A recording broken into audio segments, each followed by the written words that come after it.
Sa Feng Shui, ang Qi ay tumutukoy sa energy na umiikot sa paligid natin at kino-consider ang mga halaman na nag-a-attract din ng Qi energy. Sinasabing may mga halaman na nakakatulong sa pag-attract ng positive energy para maakit ang swerte, success, wealth, good health, at love. Pwede rin gamitin ang mga halaman upang itaboy ang mga negatibong enerhiya. Kaya kung naniniwala ka sa swerte at nais mo itong lalong ma-attract sa 2024 o Year of the Wood Dragon, narito ang mga halaman na itinuturing na swerte na pwede mong ilagay sa iyong tahanan. Number 10. Aglaonema. Ang Aglaonema, o kilala rin bilang Chinese Evergreen, ay isa sa pinakasikat na tropical houseplant dahil sa taglay nitong kagandahan. Ayon sa mga Feng Shui practitioners, ang halamang ito ay sumisimbolo sa good luck, wealth, prosperity, balance at harmony. Nire-represent ng Aglaonema ang wood element at nakakatulong upang magdala ng vitality at energy. Ito rin ay drought tolerant, low maintenance at nagsisilbing air purifier ayon sa NASA.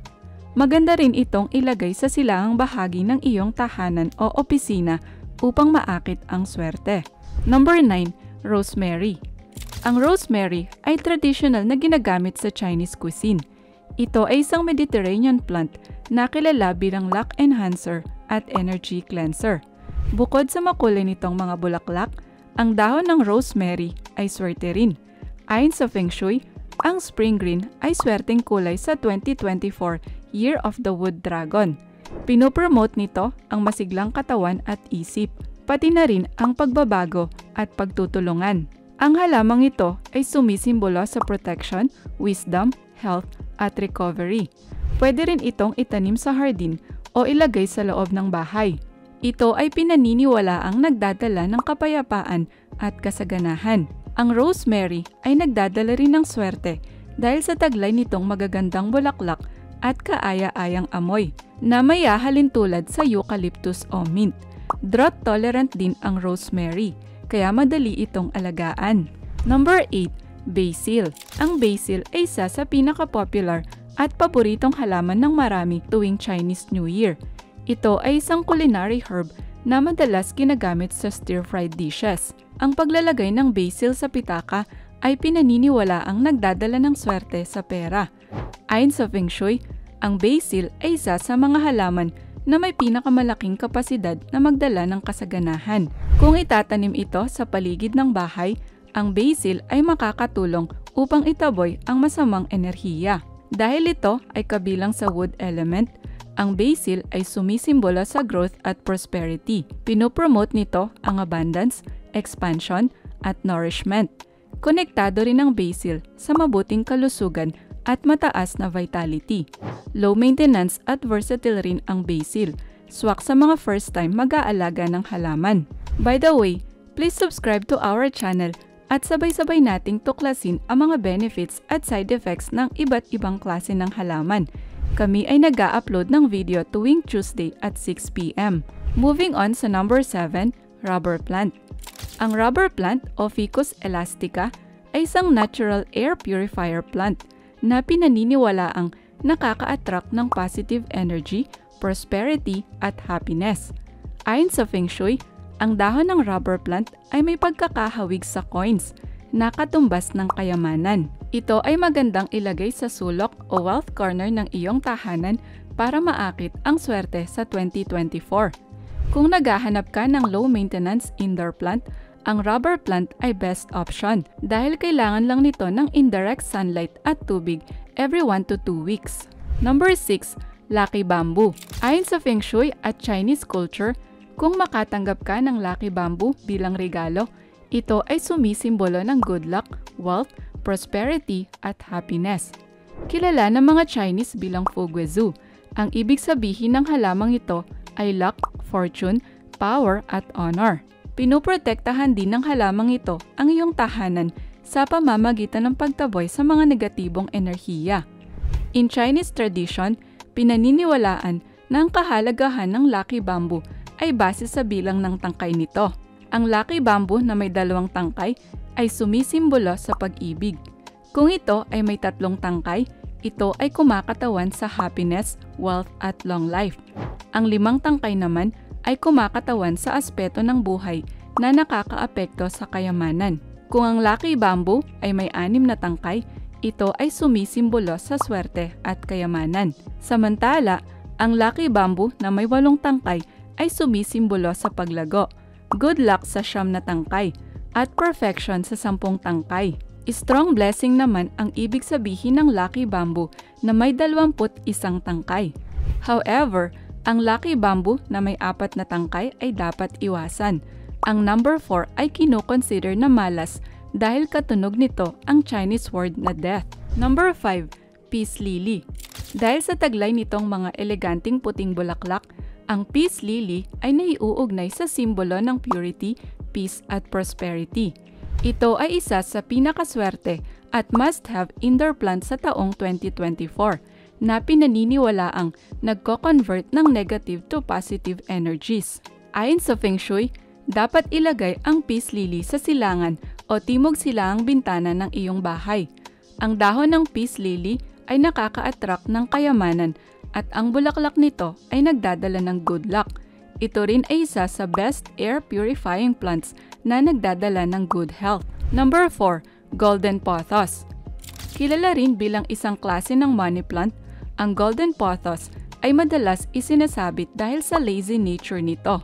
Kakaiba rin ang kulay ng Golden Pothos na itinuturing din na swerte sa taong 2024. Ang kulay green ay nagre-represent ng wood energy at umaakit ng swerte. Nagkakaroon din ng kulay yellow na bahid ang mga dahon nito na mayahalin tulad sa ginto. Ang golden o imperial yellow ay isa sa lucky color sa 2024 Year of the Wood Dragon na sumisimbolo sa royalty at luxury. Pinopromote nito ang pakiramdam ng kaginhawaan, kumpiyansa at otoridad. Nauugnay ang imperial yellow sa earth element na nagre-represent ng stability at wisdom.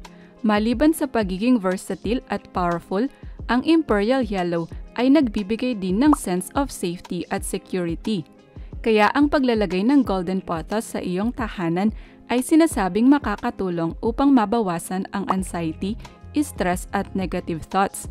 Mabilis din itong lumago at low maintenance pa. Number 3, Pachira aquatica.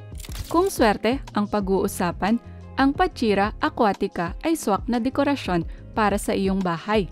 Isa ito sa pinakasikat na mga halaman sa Feng Shui na tinatawag din na money tree o good luck tree. Ang Pachira ay hindi lang kaakit-akit, ito rin ay nakakapag-attract ng kayamanan. Magandang ilagay ang halamang ito sa timog silangang bahagi ng iyong bahay. Pinaniniwalaan din na ang pag-aalaga ng halamang ito ay nakakatulong upang maiwasan ang problema sa pera. Nire-represent ng Pachira ang good energy at prosperity. Kung ikaw ay may hinaharap na kasalukuyang pagsubok o malaking milestone sa buhay, mainam na maglagay ng Pachira sa pintuan ng iyong bahay. Madali lang ding alagaan at palaguin ang halamang ito. Ang kwento ng Pachira aquatica ay nagsimula sa isang mahirap na lalaki. Nagdasal siyang magkaroon ng pera at natagpuan niya ang halaman. Inuwi niya ang Pachira sa bahay at nakagawa ng pera sa pamamagitan ng pagbebenta ng mga buto nito. Number 2, snake plant. In Chinese culture, madalas iniiwasan ang mga patulis na bagay dahil nire-represent nito ang poison arrow na uma-attract sa Shar-Chi o masamang enerhiya na nagdudulot ng iba't ibang uri ng problema. Gayon din ang snake dahil ito ay sumisimbolo sa danger at bad luck. On the other hand, ang snake plant ay swak na all-purpose Feng Shui plant. Ito rin ay magandang halimbawa ng uplifting yang wood element na nagre-represent sa growth at vital chi. Dahil sa taglay nitong air purification qualities, ang snake plant ay nauugnay sa good luck at nakakatulong para maprotektahan ang iyong tahanan mula sa negatibong enerhiya. Nakaka-attract din ang snake plant ng swerte at kayamanan. Magandang ilagay ang halamang ito sa pintuan ng bahay o malaking bintana. Ang mga halaman na may pataas na dahon ay sumisimbolo rin sa positivity at growth. Kilala rin bilang mother-in-law's tongue, ang snake plant ay durable at low maintenance na halamang bahay, kaya swak ito sa mga beginner. Number 1, jade plant. Also known as money tree, Ang jade plant ay madalas makikita sa entrance ng mga Chinese restaurant o tindahan dahil ina-attract nito ang swerte at kayamanan. Madalas din itong ibigay bilang housewarming gift sa mga kaibigan dahil pinopromote nito ang friendship at prosperity. Sa katunayan, ang jade plant ay niririgalo rin sa mga nagsisimula ng bagong negosyo bilang good luck sa finances.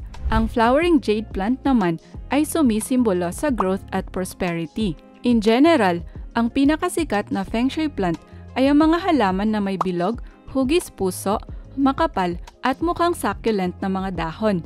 Kaya naman, ang jade plant ay tinuturing na pinakaswerteng halaman na umaakit ng wealth at money luck. Ito ay popular na good luck charm sa Asia na nag-a-activate ng positive wealth energy. Pwede itong ilagay sa loob at labas ng bahay, pati na rin sa entrance ng opisina upang maakit ang good fortune at prosperity. Para maakit ang good luck at wealth, ilagay ang jade plant sa timog silangang sulok ng iyong bahay. Kung gusto mong maakit ang mataas na income, ilagay ang halamang ito malapit sa iyong pintuan. Sikat din na indoor plant ang jade plant dahil ito ay low maintenance at kayang mabuhay ng ilang dekada kung aalagaan ng tama. Ikaw, alin sa mga ito ang gusto mong alagaan? At paalala lang, magandang mag-alaga ng mga halaman dahil bukod sa pinapaganda ng mga ito ang ating kapaligiran, may mga hatid din itong benefit sa ating kalusugan. Pero kung gusto mong umunlad ang iyong buhay, syempre, wag lang umasa sa swerte. Sabayan mo pa din ng aksyon, sipag at tiyaga upang makamit ang mga pangarap mo sa buhay.